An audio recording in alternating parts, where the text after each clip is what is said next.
15 से ज्यादा खेलेंगे हम लोग। क्या 15 से क्या बीटीसी में 15 सीट है। ऑल आसाम हमारा एनडीए हिसाब में 126 है। 126 में बीपीएफ कितना खेलेगा, बीजेपी कितना खेलेगा और एजीपी कितना खेलेगा वो हम लोग बात कर रहे हैं। बस वो 15 का बात नहीं है। 126 सीट में बीजेपी कितना खेलेगा, एजीपी कितना खेलेगा, बीपीएफ कितना खेलेगा वो फाइनल होने वाला है। স্যার 17 তাৰিখত মোদী আহি আছে 17 তাৰিখত প্ৰাইম মিনিষ্টাৰ ডাঙৰীয়া আহি আছে আৰু এই 17 তাৰিখত তাতে গুৱাহাটীত আমাৰ 10,000 বাগৰুম্বা নৃত্য কি কয় এইটো ডান্স পাৰফৰ্মেঞ্চ কৰিব। এইটো খুব ভাল খবৰ আমাৰ কাৰণে হয়। অসমৰ বিভিন্ন জাতি জনগোষ্ঠীৰ যিটো কালচাৰ সেইটো আপগ্ৰেড কৰাৰ যিটো চেষ্টা, এইটো ৱৰ্ল্ডত দেখাবৰ কাৰণে যিটো চেষ্টা আমাৰ চিফ মিনিষ্টাৰ ডাঙৰীয়া, সেইটো খুব ভাল ইনিচিয়েটিভ। নিশ্চয় বড়ো হোৱাৰ পিছত হয়তো গাৰো, হয়তো ৰাভা বা হয়তো ৰাজবংশী এনেকুৱা হয়তো পৰ্যায়ক্ৰমে যাব। যেনিবা আগত বিহু দেখাইছে, ইয়াৰ পিছত আদিবাসীসকলক দেখাইছে, এইবাৰ বড়োসকলক দেখাইছে। নেক্সটত হয়তো কোচ ৰাজবংশী বা ৰাভা বা গাৰো বা বিভিন্ন জাতি বা গোৰ্খা এনেকুৱা সকলো জাতি জনগোষ্ঠীৰ কাৰণে চিএম ডাঙৰীয়াই ভাল চিন্তা কৰিছে। এই কালচাৰৰ ক্ষেত্ৰত বা কালচাৰটো আগবঢ়াই লৈ যোৱাৰ ক্ষেত্ৰত এইটো ভাল ইনিচিয়েটিভ। আজি আমি কোকৰাঝাৰ বিবি ইঞ্জিনিয়াৰিং কলেজৰ যিটো হিষ্টৰিক গাৰ্লছ হোষ্টেল 100 কেপাচিটিৰ এইটো আমি ফাউণ্ডেশ্যন কৰিছোঁ আৰু এইটো পইচাটো হ'ল NEC বহুত আগতে চেংচন হৈছিল, কিন্তু সেইটো সময়মতে ফাউণ্ডেশ্যন কৰিব পৰা নাই। জানক দেৰিকৈ হ'লেও মই আজি ফাউণ্ডেশ্যন কৰিব পাৰিছোঁ আৰু খুব ভাল লাগিছে। আৰু এনেকুৱা আমাৰ BTC অঞ্চলত বহুত প্ৰজেক্ট আছে। যেনেকৈ আমি নতুনকৈ আমি যোৱাকালি এপ্ৰুভেল দিছে, যেনিবা মিনি ছেক্ৰেটাৰিয়েটৰ কাৰণে 150 crore ওদালগুৰি। আৰু ইয়াৰ পিছত আমি ডক্টৰ ভূপেন হাজৰিকাৰ মেমৰিয়েল যিটো হ'ল, ইয়াৰ কাৰণে আমি 30 crore কোকৰাঝাৰ।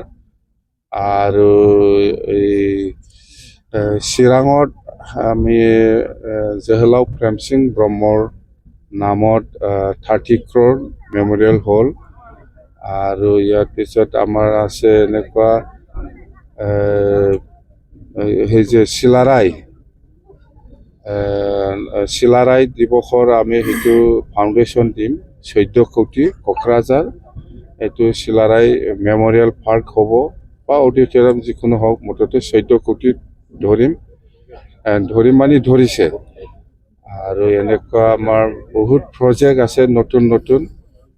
আৰু আমি পৰিকল্পনা কৰিছোঁ চনকোচ খেৰাইৰ কাৰণে 100 crore, এইটো অলৰেডি আমি প্ৰপ'জাল দিছোঁ।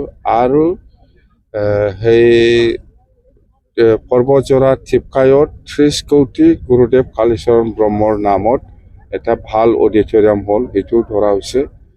নতুনকৈ প্ৰপ'জাল আমাৰ যাব চনকোচ খেৰাইৰ নামত 100 crore আৰু ব্ৰহ্ম ধৰ্মৰ মেমৰিয়েল এনেকুৱা ব্ৰহ্ম ধৰ্মৰ কাৰণে 100 crore এনেকুৱা আমাৰ প্ৰপ'জাল আছে। এইটো অতি সোনকালে আমি এই প্ৰপ'জালটো দিম আৰু এইটো হৈ যাব, ভাল থাকিলে হৈ যাব। এইটো মোৰ 2026 নিৰ্বাচনটো অতি সোনকালে এপ্ৰিল মাহৰ বিহুৰ আগত হ'ব বুলি আমি শুনা পাইছোঁ। তো ইয়াৰ প্ৰিপাৰেশ্যনটো আমাৰ ফুল ফ্লেজেড হৈ আছে। আৰু আমি BPF হিচাপে বা AGP হিচাপে বা BJP হিচাপে বা যিমান NDA পাৰ্টনাৰ আছে, কোন দলে কিমান চিট ল'ব সেইটো আজিলৈকে আমাৰ মাজত ফাইনেল হোৱা নাই। মুঠতে আমি বেছি খুজিম, যেনিবা 100টা খোজাত হয়তো 50টাও হ'ব পাৰে বা 80টাও হ'ব পাৰে। এনেকুৱা মুঠতে খোজাত কম হ'ব নালাগে, বেছিকৈ আমি খুজিম, নিশ্চয় এৰা ধৰা হ'ব ইয়াৰ ভিতৰত। মুঠতে NDA UPFL ষ্টেট বা দিল্লীত আজিলৈকেও NDA হিচাপে আছে, অকল BTCত নাই। এইবাৰো এছেম্বলি ইলেকশ্যনত যদি বিজেপিয়ে দিল্লী বা ষ্টেটত যিহেতু আজিৰ দিনলৈকে NDA হিচাপে আছে, ইয়াৰ যদি লয় আমাৰ ক'ব লগা একো নাই, কিন্তু BTCত ভাগ নাই। আসন এৰি নিদিব নেকি তেওঁ? মই UPPLৰ লগত নাথাকিম বুলি কৈছে না। BTC ক্ষেত্ৰত কোনো UPPLৰ লগত মিলা মিছা কৰাৰ কোনো প্ৰশ্ন অহা নাই BTC ক্ষেত্ৰত।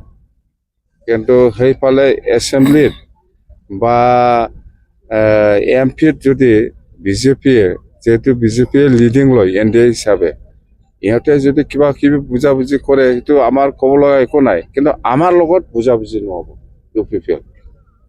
চিধা কথা NDAত পুনৰ আহিব ছাৰ 2024। চৰকাৰটো NDA হিচাপে আমি আজিৰ পৰাই কৰি আছে, এইটো ক'ব লগাই নাই। মাহৰ খালি 3 মাহ 4 মাহৰ বাকী আছে, এইটো চৰকাৰ অলৰেডি কণ্টিনিউ NDA।